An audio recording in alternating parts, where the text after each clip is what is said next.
President, may I ask Senator Lacson if he wishes to yield some questions by way of interpellation?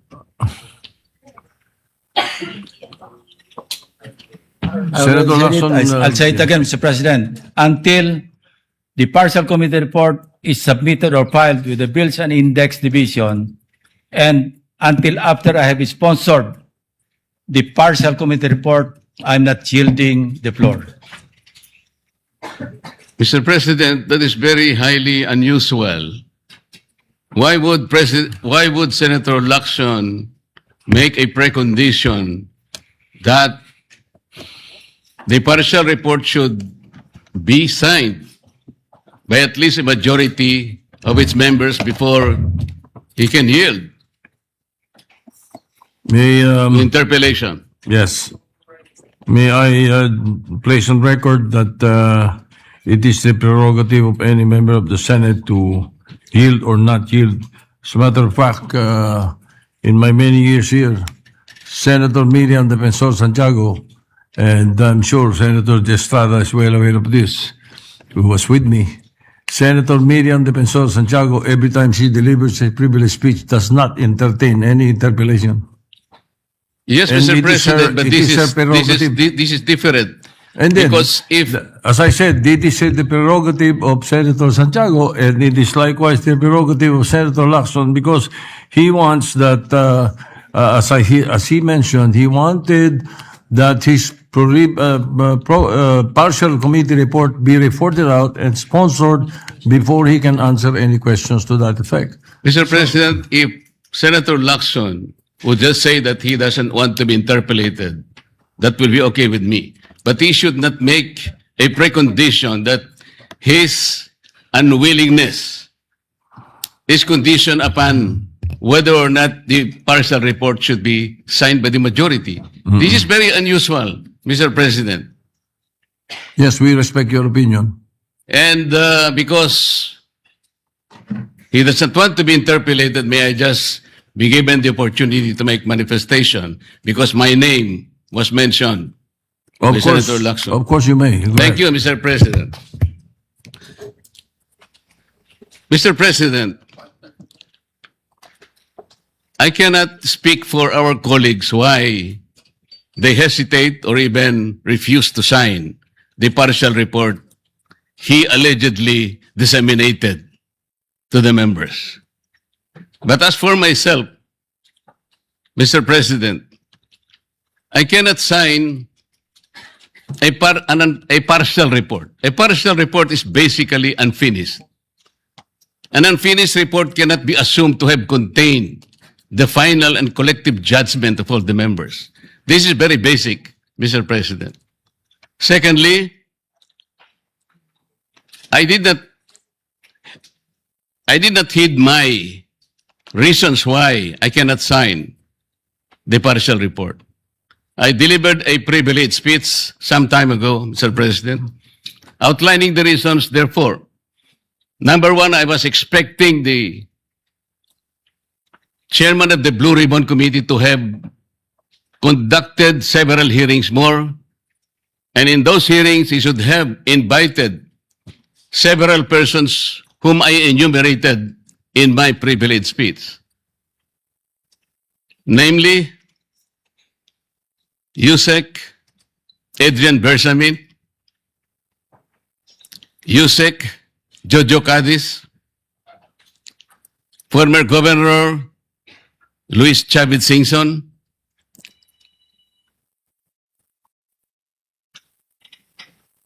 former Speaker Martin Romualdez, former Congressman Saldico by way of an apostilled sworn statement, because this is very, very possible.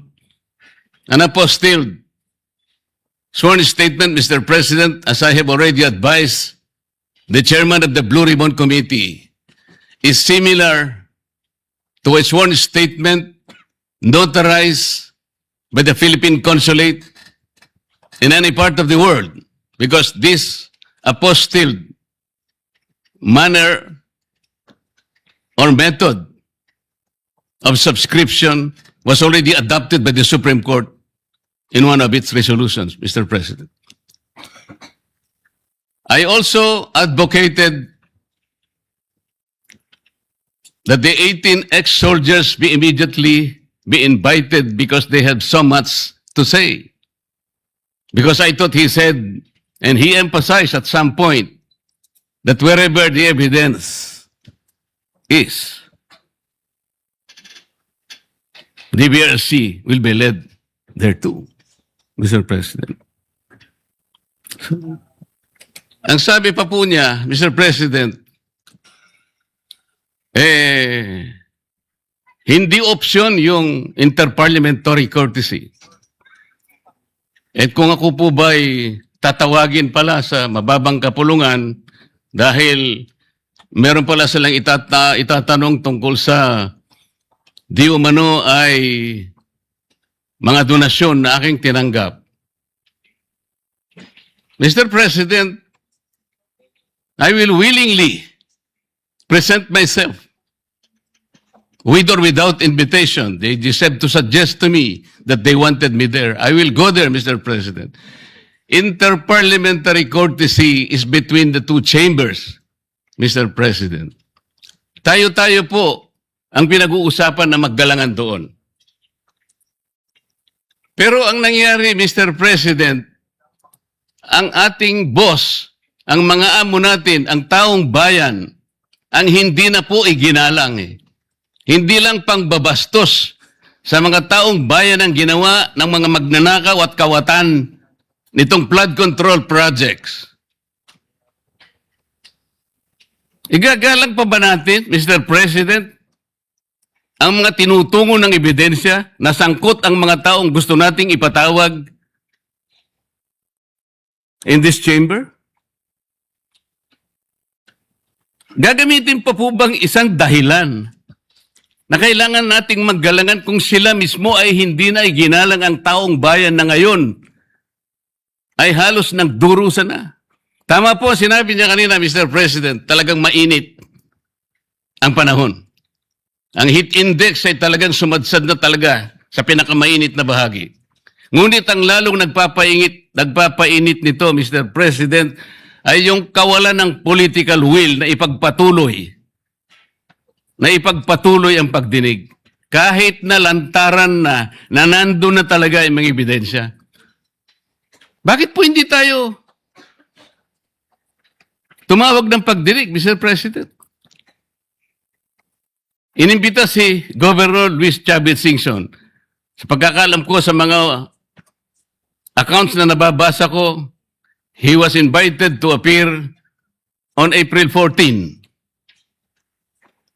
At binigyan po siya ng pagkakataon hanggang April 7, hanggang alas 5 ng hapon, na ihain ang kanyang sinumpaang salaysay.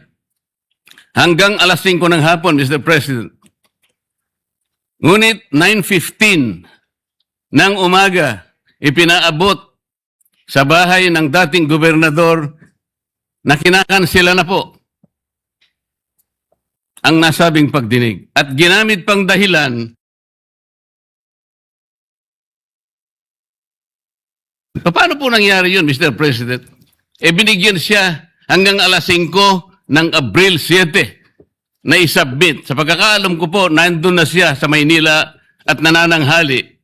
Pagkatapos na itutuloy siya sa opisina ni Senator Lacson para ihain yung sworn statement na kanyang inihanda.